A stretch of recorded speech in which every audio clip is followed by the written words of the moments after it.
apresentar eu vou apresentar um projeto de roadmap, um framework, que vem da CATEC, que vem lá da Alemanha, né? Não sei se todos já ouviram falar da CATEC. A CATEC é a Academia de Ciências e Tecnologia da Alemanha, né?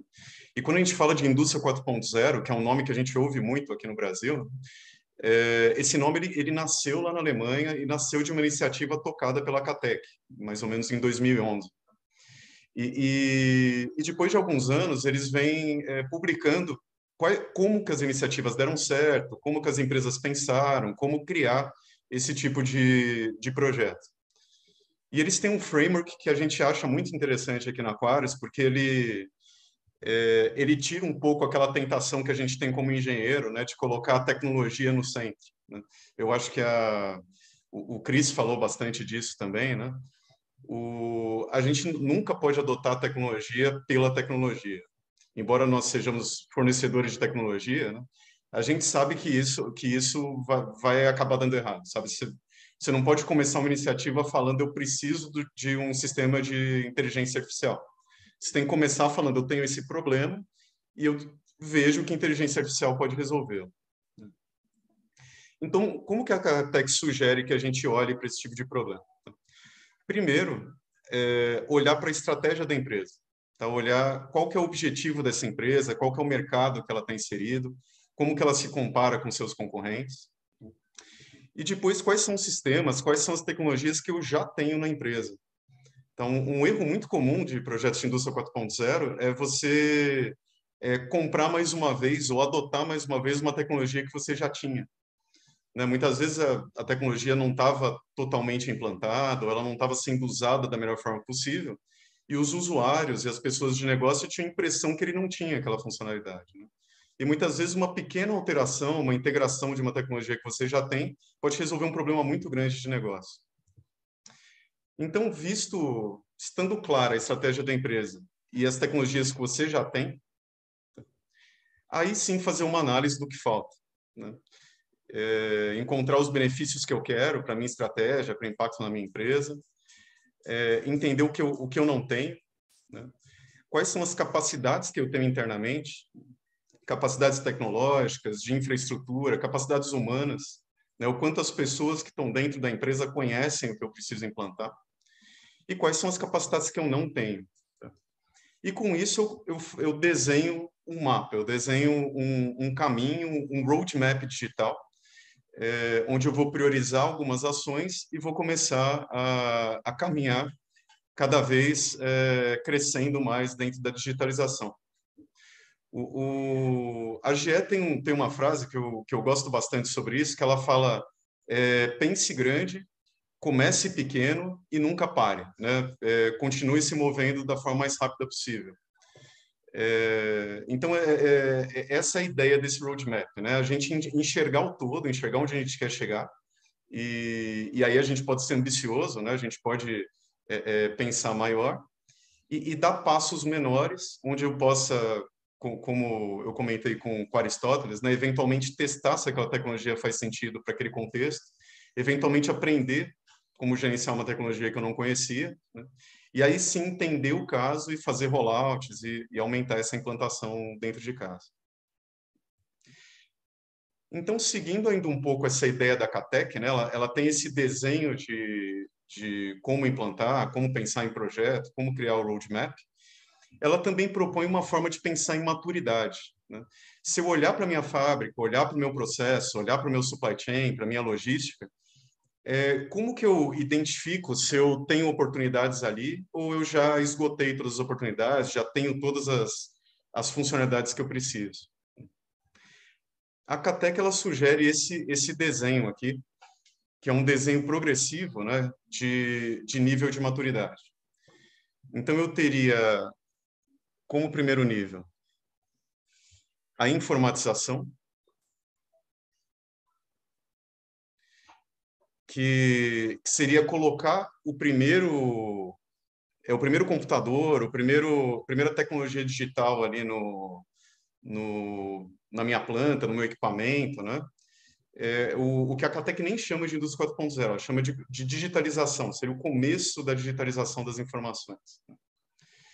Depois, ter alguma conectividade, né? Então, vamos imaginar numa planta produtiva, por exemplo, a informatização seria colocar aquela primeira EHM, aquele supervisório só de um equipamento, né? Aquela automação mais ilhada, eventualmente alguns sensores inteligentes, mas ainda eu estou no escopo ali do equipamento, né? Quando eu falo em conectividade, eu já tenho troca de informações, já tenho redes, já tenho esses dados passando entre áreas, entre equipamentos, entre lugares diferentes. E aqui eu começo o que a Catec chama de indústria 4.0. Já que eu já tenho alguma informatização, já tenho dados sendo coletados e tenho conectividade, eu posso dar o próximo passo, que é ter visibilidade dos dados. Então, basicamente, a Catec coloca que você começa a responder a pergunta: o que está acontecendo? Né? Eu começo a saber o que está acontecendo numa área remota, numa planta, eventualmente, se eu estiver acompanhando logística, né? Posicionamento de caminhões, bombeamento em pipelines. Eu começo a ver o que está acontecendo, não estando ali na linha ou na planta necessariamente. Mas ainda eu estou só vendo dados, né? O próximo passo é o que a Catec chama de transparência, quer dizer, você está entendendo os dados, por que isso está acontecendo. Normalmente, aqui a gente está adicionando um pouco de contexto a esses dados. Quando eu vejo um dado, né, vamos pensar no caso industrial. Digamos que eu pegue um tag da minha linha de invase que represente a temperatura do que eu estou envasando, né, e isso é uma variável crítica de qualidade, né?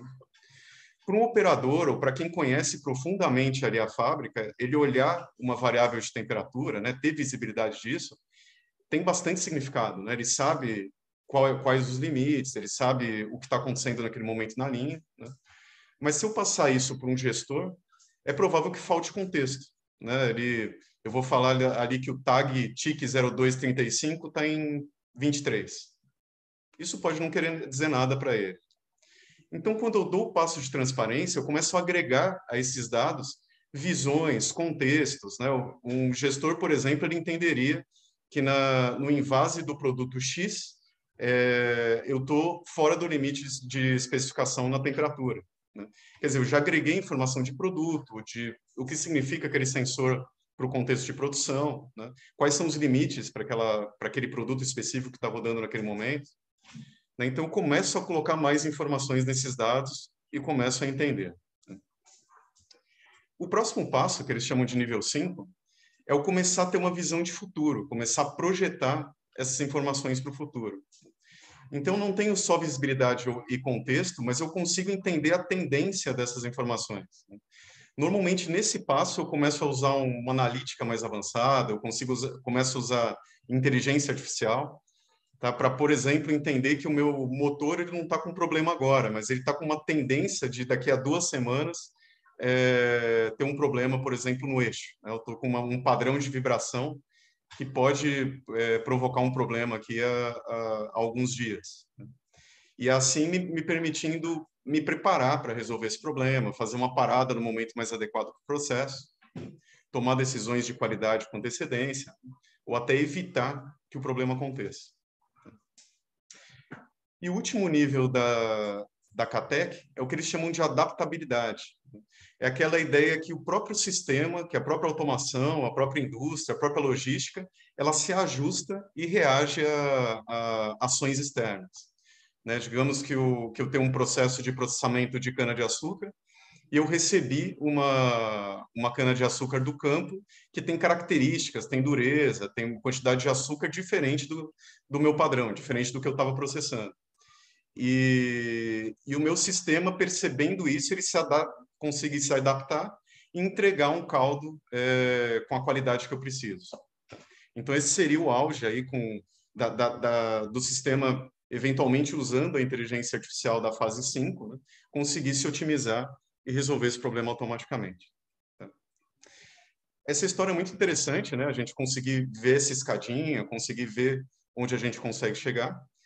Mas um ponto importante que a Catec mesmo coloca dessa forma, né, é que você não precisa necessariamente estar no último nível em todas as áreas da sua indústria ou da sua empresa. né? Se a gente pensar hoje, provavelmente todos vocês vão lembrar de uma área que está um pouco para trás, outra que está um pouco para frente, né? Eu tenho já um bom monitoramento do meu processo principal, mas minha área de utilidades ainda tem um monitoramento um pouco menos sofisticado, talvez só uma conectividade local, né? Eventualmente eu tenho monitoramento de tudo que está dentro da planta, mas os meus estoques que são externos, eu não tenho transmissor de nível, por exemplo. E essa diferença de maturidade em várias áreas pode fazer sentido para o seu negócio. Tá? Então, o objetivo aqui não é ganhar nota 6 sempre, né? Mas a gente entender o que ainda tem pela frente e entender dentro do contexto do seu negócio qual investimento vale a pena fazer e qual passo faz sentido dar. E um ponto que a gente sempre ressalta, né? Tecnologia não é o problema mais. Tá? A gente tem tecnologia para dar todos esses passos, a gente consegue fazer todo esse caminho, não com coisas que estão sendo desenvolvidas, não com tecnologias do futuro, mas com tecnologias que já estão disponíveis. Tá? Olhando um pouco aqui para o mundo GE, eu acho que muitos de vocês devem conhecer vários desses módulos, né? Quando a gente fala de visibilidade, muitas vezes a gente está falando de escada, de supervisório. Eu não vou me aprofundar muito nos produtos, porque vocês vão ter oportunidade de ouvir bastante sobre todos os produtos. Tá? O Joe já falou um pouco, né? Mas vocês vão ouvir diretamente de usuários bem avançados desses produtos, o Eduardo da Copersucar, o Antônio Melo lá da Logon, o Miyashiro da Biorigem.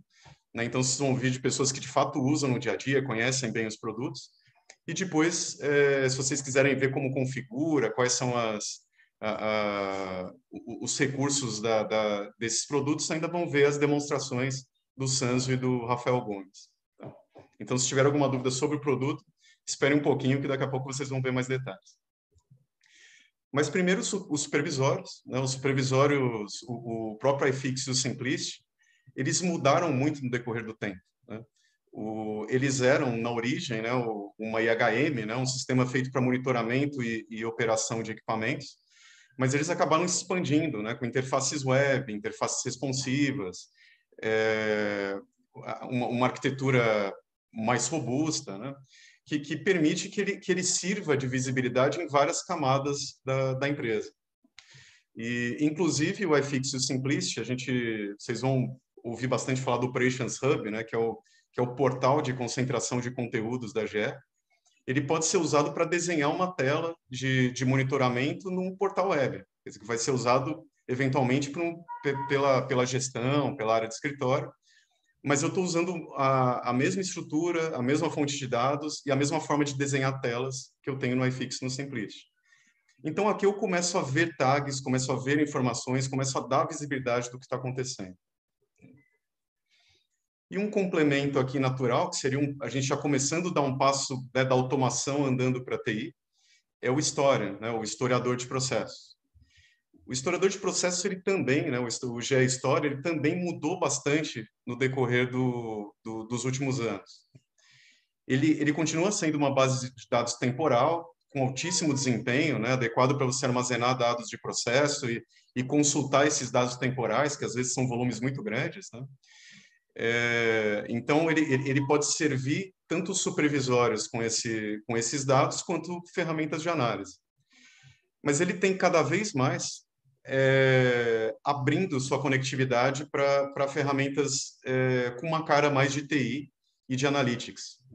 Então, ele está passando de ser simplesmente aquela base de dados da automação para ser infraestrutura de dados para analytics industriais. Tá, então, esse desenho aqui ele mostra, né, as últimas arquiteturas do Historian.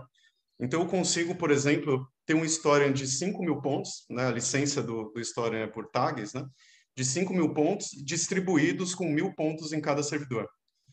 Ou então, eu ter um grupo de dados que é armazenado só em um servidor e outro grupo de dados que é replicado em vários servidores. Tá? Isso aqui que tem essa divisão entre bases lógicas, né, servidores e bases físicas, né? Então, eu consigo distribuir dados em vários servidores físicos, tendo um historian lógico só. Né? para que serve isso, né? Imagina que eu tenho uma empresa totalmente distribuída. Eu tenho várias plantas, várias áreas, vários terminais, né? Então, eu posso ter um historiador central, onde eu concentro os dados que vão ser analisados, por exemplo, por sistemas de analytics, pelo pessoal do escritório, mas eu posso replicar só os dados que fazem sentido para cada terminal, para cada planta, em um servidor local. Então, todo o tráfego de análise desses dados locais, que provavelmente vão ser mais usados por essa planta que por outras, acaba sendo um tráfego de rede local, e eu evito usar esse link, né, para acessos diretos a clientes. E com isso eu consigo otimização de velocidade, redução de link, uma série de coisas.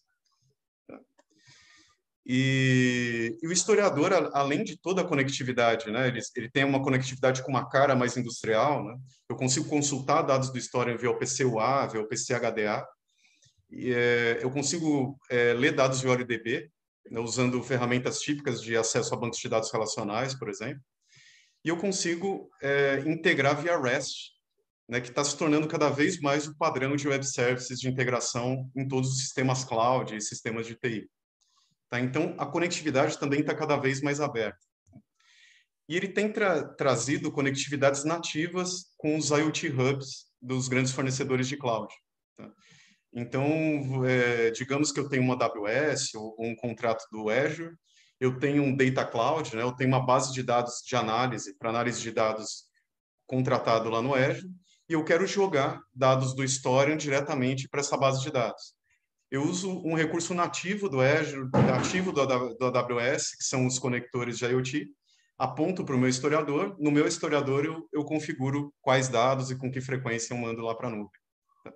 Então, essa infraestrutura compartilhada, né, entre historiador, nuvem, outras bases de dados, está ficando cada vez mais transparente e cada vez mais caminhando para um sistema híbrido, né, de automação e TI. E aqui eu ainda estou falando, de modo geral, em visibilidade, está no primeiro passinho ali da CATEC. Quando eu começo a colocar contexto, né? Quando eu começo a usar esses dados, por exemplo, em nuvem, quando eu começo a contextualizar nos meus sistemas de negócio, né? E quando eu começo a usar sistemas como Plant Applications, né? Que é o sistema de MES da GE. Então, o Plant Applications, ele traz uma camada em cima do Story, onde ele vai trazer todos os contextos de produção. Tá? Então, eu consigo, por exemplo, me conectar ao meu RP, seja ele qual for, SAP, TOTOS, baixar o dispatch list, baixar a lista de ordens de produção, ordens de carregamento, depende do meu negócio, né? E acompanhar diretamente via historiador e via automação o que está acontecendo para aquela ordem. Então, via Plant Applications, eu já consigo ver os dados contextualizados. Quer dizer, eu não tenho uma vazão medida por um instrumento de vazão, mas eu já tenho uma transferência entre terminais que está em 30% da transferência prevista. Tá? Ou então, eu já produzi 80% da minha ordem de produção. Tá? Ou meu equipamento teve uma parada, que é o exemplo aqui do desenho, né? Teve uma parada de um determinado intervalo de tempo e o motivo foi falta de insumo. E eu sei que o motivo foi falta de insumo porque eu tenho um intertravamento ali na minha automação que já diz automaticamente essa informação para mim. Tá? Então, eu começo a ver todos aqueles relatórios de produção, dados contextualizados, sincronizados com o chão de fábrica e sincronizados com o historiador. E aí eu começo, aqui são umas telas do Plant Applications, vocês vão ver bem mais na demonstração, né? Mas eu começo a oferecer para os meus usuários de negócio a confiabilidade dos dados de chão de fábrica. Tá? E com o contexto e linguagem que ele está acostumado, né? Eu não vou passar, por exemplo, o nome do meu medidor de vazão para a área de PCP, né? Eles não vão conseguir interpretar esse dado desse jeito. E quando eu falo de predição, inteligência artificial, analytics, né, a gente tem uma série de alternativas no mercado, né? As próprias ferramentas em cloud têm recursos bem interessantes dessa área, né? E muitas vezes vale a pena a gente usar algumas ferramentas diferentes para análises diferentes. Mas a GE traz para a gente na suite o Sisense. tá? Vocês também vão ter uma demonstração no final do dia. O Cisense é uma ferramenta de analytics feita para o mundo industrial. Tá? Então, quem já trabalhou com análise de dados em outras plataformas, né, principalmente plataformas em nuvem, provavelmente começou com alguma cara de desenvolvimento. Né? Eu vou fazer um script em R, vou ter que fazer um coletor em Python. Né? E são ferramentas extremamente poderosas e bastante interessantes para algumas aplicações. Né? O Cisense foi pensado para os engenheiros que conhecem o processo, não para um cientista de dados. Então, aqui você não escreve código, tá? E ele é feito especificamente para análise de dados que vem do mundo temporal. Quem já trabalhou com BI, né? BI é uma alternativa legal também para análise de dados, mas muitas vezes é difícil a gente cruzar um dado temporal em alta velocidade com a forma de pensar, né? Com os cubos do mundo de BI. Aqui eu tenho todas as ferramentas para analisar dados temporais. Tá? E usando vários algoritmos de inteligência artificial, e principalmente empacotando isso de forma que um usuário de negócio, que um usuário principalmente que entenda dos dados, do processo, consiga extrair algumas informações. Então, aqui eu consigo partir da análise, né, quer dizer, entender o que aconteceu com mais detalhes no processo, até criação de modelos preditivos, modelos de soft sensors, né, de análise de dados em tempo real. Tá? Então, eu consigo fazer a parte do analista e fazer o deploy para predição. E o último nível é a adaptabilidade, aquela planta que resolve os problemas sozinha. Né? Como funciona a adaptabilidade, essa otimização em tempo real? Normalmente, eu tenho meu processo, né, digamos, automatizado, com dados sendo coletados, né? E eu preciso de um sistema que leia o meu processo, leia as variáveis que são cabíveis no meu processo e escreva parâmetros para ele se otimizar. Né? Por exemplo, eu posso ter um sistema num processo de batelada que leia as curvas de variáveis de temperatura, pressão, nível, velocidade de agitação, né? E ele escreva set points para que a temperatura, para que a pressão se ajustem de uma forma otimizada. Para que esse tipo de processo consiga fazer isso, né? Para que esse sistema consiga otimizar o meu processo, ele tem um pré-requisito, que é ter um modelo do processo. Normalmente, um modelo até preditivo. Tem várias formas de fazer isso, mas é comum que seja um modelo preditivo. Então, a ferramenta que a gente usa aqui dentro da suíte da GE para fazer esse tipo de adaptação também é o Cisense. Tá? Como o Cisense consegue criar um modelo preditivo, eu consigo, com base nesse modelo preditivo, colocar mais um bloquinho.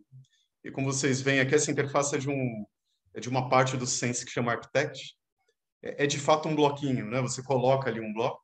Então, você consegue colocar um bloco de otimização que olha o modelo do processo e otimiza, por exemplo, uma série de set points, ou então até otimiza uma indicação para o operador. Tá? Eu posso fazer isso de uma forma automática ou não. E, por último, o Operations Hub, né, que eu comentei, que é esse portalzinho que você consegue ver tudo. Tá? Ele é uma ferramenta razoavelmente nova da GE, tem acho que talvez 2 anos, 3 anos, e ele agrega visualmente praticamente todas as ferramentas da GE. Tá? Então, eu consigo mostrar nesse portal um gráfico, enfim, um númerozinho que vem de um tag OPC do chão de fábrica, uma tela que eu desenhei no iFix e exportei para o portal, consigo ver um gráfico, ou uma tabela, ou uma análise que vem diretamente do História, e dados de OEE e de produção que vem do Plant Applications. Tá? Além disso, ele tem conectividade MQTT, tem conectividade com bancos de dados relacionais, eu consigo trazer dados de outros sistemas e garantir que um usuário analista, que um operador ou um usuário de negócio não precise ficar pulando de um sistema para outro para ver diferentes dados. Se ele precisa saber um dado que vem do chão de fábrica e cruzar com um dado contextualizado do MES, ele consegue fazer isso na mesma tela. Vocês vão ver também uma demonstração desse sisteminha mais tarde. Então, a mensagem que eu queria dar aqui é que o problema não é falta de tecnologia, né? As tecnologias existem, estão disponíveis, né? Então, qual que é o problema? Quer dizer, qual que é a grande complexidade da implantação da indústria 4.0? Eu vou pegar uma pesquisa aqui, como o Paiola comentou, nós somos colegas lá como professores da Fundação Vanzolini, né, que é uma instituição ligada à USP aqui de São Paulo, de pós-graduação. E a Fundação Vanzolini, ela esteve envolvida numa pesquisa que foi encomendada aqui pelas Nações Unidas e financiada pela União Europeia, de mapeamento do estado da indústria 4.0 da América Latina. E o resultado dessa pesquisa foi bastante interessante, porque ela levantou com uma série de indústrias, tá? Eu peguei aqui só a parte brasileira, quais são os grandes desafios que elas estão enxergando. Quer dizer, o que eu estou vendo que é complicado para eu chegar lá, né? E esses resultados são muito parecidos com outras pesquisas que a gente vê também da mesma área. O World Economic Forum fez uma pesquisa recentemente aqui no Brasil, a própria CNI, né, aquela pesquisa que a Márcia mostrou na abertura, ela fala também sobre desafios, e todas elas convergem mais ou menos em dois grandes grupos de desafios, que são os chamados obstáculos internos, que estão dentro da empresa, né, e os externos, né, os do mercado, os de fora da empresa.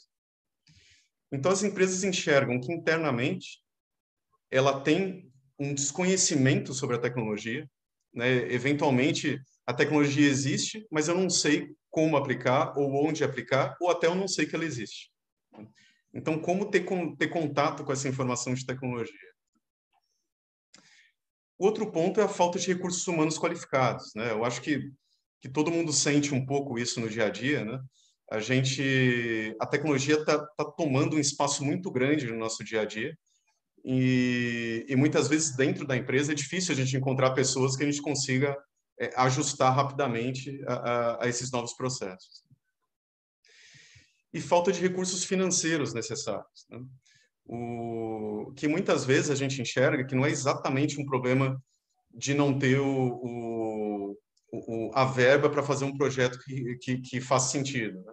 Muitas vezes o problema está do lado de encontrar o projeto que faz sentido e levar isso de forma estruturada para orçamentação. Isso que eu tenho dentro da indústria. E fora? Muitas dessas empresas, elas tentaram, fizeram pilotos, conversaram com fornecedores e entenderam que muitas das tecnologias ainda não estão maduras. Então, elas tiveram algumas decepções tecnológicas. Outra coisa que eles apontaram, falta de fornecedores de produtos e serviços qualificados. E, por último, pouca disponibilidade de qualificação de pessoas no mercado de trabalho. Então, de certa forma, elas encontraram gaps de conhecimento dentro da empresa e fora da empresa. Quer dizer, é difícil trazer uma pessoa também com esse conhecimento. Então, olhando esse tipo de cenário, a Aquarius criou 3 pilares, 3 grupos de iniciativas para tentar trabalhar junto com as empresas do Brasil para mitigar aqui a maioria desses problemas, tá? Então, eu vou falar um pouco aqui das iniciativas, né? Uma é alinhada com a educação, né? A gente percebeu que, de fato, a questão de qualificação, né? E dentro da empresa, fora da empresa, ela é um desafio grande e vai ser um desafio cada vez maior com o tempo. Então, a gente tem feito iniciativas de criação de cursos, parcerias com universidades, para tentar trabalhar nesse eixo aqui da educação. Deixa eu falar um pouquinho mais sobre ela. Depois, tecnologia, né? A tecnologia mesmo, talvez quem conhece Aquarius conheça bastante por esse pilar, né? Trazer tecnologias que façam sentido, que sejam adaptáveis, que sejam maduras e que tenham um custo adequado para a diversidade de desafios que a gente tem no mercado.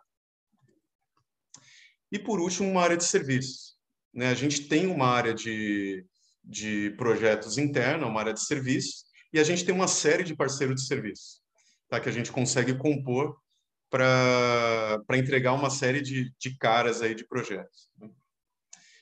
E para as 3 verticais, a gente percebeu que isso não é um jogo sozinho, assim, a gente não consegue fazer tudo sozinho.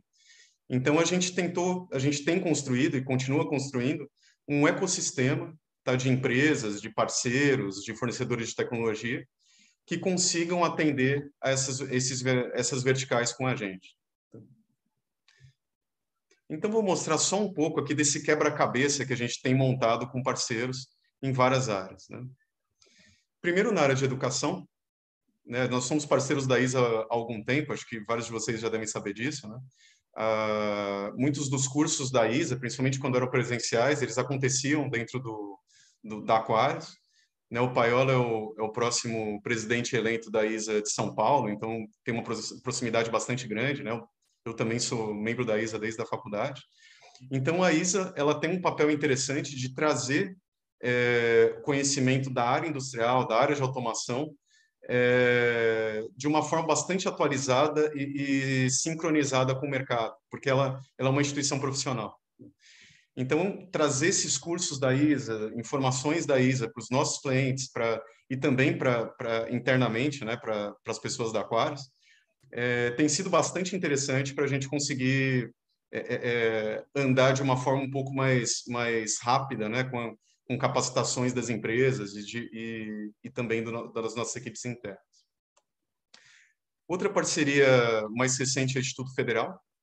Né, a gente está trabalhando com o Instituto Federal aqui de São Paulo. Né, o Instituto Federal, na verdade, pensando no Brasil, né, é uma instituição bastante importante de capacitação profissional e pesquisa, e assim com uma capacidade de atingimento assim, de várias cidades, vários estados, com uma cobertura bastante interessante.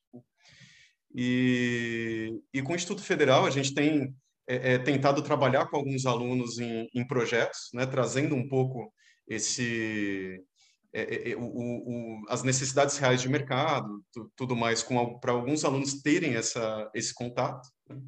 E esses alunos estão junto com a gente também trabalhando em problemas reais do mercado que muitas vezes não tem uma solução tranquila, quer dizer, a gente precisa trabalhar a quatro mãos com a academia. Né? E com um ganho colateral, a gente também tem encontrado profissionais interessantes aqui para a nossa equipe no Instituto Federal. Outra iniciativa é a Fundação Vanzolini, né, que a Paiola comentou, nós dois somos professores lá. Nós criamos um curso de Indústria 4.0 que já está na 12ª turma. É um curso curto, de 10 aulas, 5 semanas, que o objetivo é passar por todos os assuntos que estão em torno de Indústria 4.0, tanto voltados mais para projeto, para estratégia, quanto tecnológicos, visando capacitar o aluno a conseguir participar de uma iniciativa de Indústria 4.0. Quer dizer, entender fornecedores, entender que tipo de tecnologia encaixa em qual problema, né, qual terminologia importante, né, alguém da área de automação, como é que eu falo com a TI, alguém da TI, como é que eu falo com a instrumentação, né? Então, um curso mais curto, mas que procura dar essa visão de como navegar nesse mundo da indústria 4.0. Outro parceiro é a SPIN. Né? A SPIN talvez seja a única aceleradora de startups do Brasil que trabalha exclusivamente com a área industrial, tá? com produtos e serviços para a indústria. E eles têm uma iniciativa chamada Exponencial, que é um portal de capacitação onde eles disponibilizam uma série de conteúdos também sobre tecnologias industriais e indústria 4.0. A gente já tem um curso nosso de inteligência artificial na plataforma da SPIN, mas tem bastante coisa interessante disponível lá. E, por último, a nossa parceria mais recente, né, que a gente divulgou, está começando a falar nesses eventos, né, vem da semana passada e nesse, que é uma parceria com a FIA, que é uma instituição, talvez seja a maior instituição de MBA e pós-graduação aqui de São Paulo. Né? Ela é ligada também, ela nasceu dentro da FEA, da Faculdade de Economia e Administração da USP, e é uma escola de negócios, e a gente está construindo em conjunto, a Aquarius e a FIA, uma pós-graduação longa, de 360 horas, já um curso de mais de um ano, onde passa por toda a parte teórica de administração de processos, gestão de produção, logística, PCP, manutenção, qualidade, né? E junto com isso, todas as disciplinas tecnológicas encaixadas a essas áreas. Quer dizer, quando a gente for falar de gestão de processos, a Aquarius vai ajudar falando de RP. Quando for falar de chão de fábrica, a gente vai mostrar e dar a teoria, tudo mais, de sistemas MES. E aproveitando as nossas parcerias para dar acesso a alguns produtos também que a gente trabalha e conseguir dar uma visão para o profissional de operações, principalmente um pouco mais parecida com a vida real, né? porque eu acho que todos aqui que trabalham com operações sabem que a gente acaba trabalhando através de softwares, né? Através de tecnologias. Então, é um curso bem interessante. A primeira turma vai ser no ano que vem. Se quiserem procurar ali no site da FIA, já tem algumas informações. Então, eu falei dessa parte de educação. Tá, agora falando rapidamente da parte de tecnologia, né? Como vocês veem nesse evento e como quem conhece a gente sabe, a grande coluna vertebral das tecnologias que a gente trabalha é a GE. A GE tem uma quantidade grande de módulos configuráveis, integráveis, né, com tecnologias não GE, né, elas são tecnologias bastante abertas. A gente consegue fazer todo aquele caminho da automação até os sistemas corporativos, até o ERP. E são softwares sólidos, né, desenvolvidos por uma empresa bastante sólida e normalmente que traz uma experiência grande do mercado, né? A GE mesmo ela é uma empresa de manufatura. Então, a gente vê muitos recursos, por exemplo, do Plant Applications, que vieram de necessidades da área de aviação da GE. E esse produto acaba ganhando esse conhecimento de manufatura do mundo inteiro, de clientes deles, né? E junto com essas tecnologias da GE, a gente traz uma série de parceiros complementares. Tá? São parceiros de várias áreas, parceiros de tecnologia, parceiros de instrumentação, de hardwares, de tablets, de softwares complementares, de análise, de controle avançado, gestão de malhas, né? Onde a gente consegue, como um quebra-cabeça, né, pegar módulos GE ou não GE e entregar a solução mais completa possível para vocês. E o último pilar é o pilar de projetos, né? O pilar de serviços, de modo geral. A gente tem uma equipe aqui na Aquários de serviço, né? Essa foto aqui é a equipe da Aquários pré-pandemia. A gente tem, quando todo mundo voltar para o escritório, a gente tem que tirar uma foto atualizada. Mas a gente tem uma equipe da Aquários para consultoria, para auxílio de implementações, para alguns tipos de implantação envolvendo análise de dados, integração de sistemas de gestão.